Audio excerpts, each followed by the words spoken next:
January 23rd, 2014, Nova Scotia.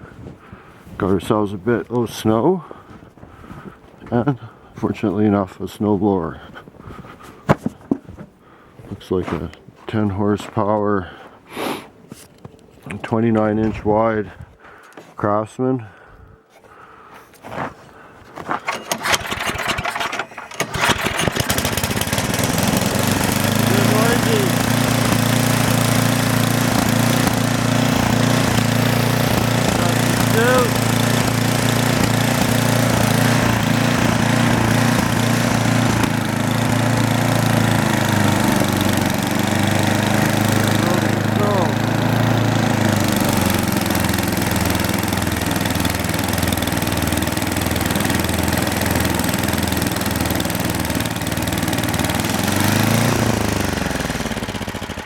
Snowblower.